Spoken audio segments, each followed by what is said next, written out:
Value کے gifts وہاں سے حاصل کیے. اچھا. لیکن ہمارے ملک کا جو قاعدہ یہ ہے کہ جب کوئی جکڑ میں آتا ہے تو پھر ہی اس کے خلاف کتابیں کھلتی ہیں.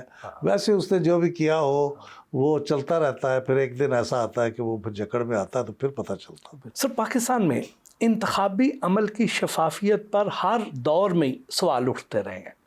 تو یہ جو ہمارا حالیہ الیکشن تھا 2024 کا، اس میں فارم 45 اور فارم 47 کی بہت زیادہ بازگشت سنائی دی.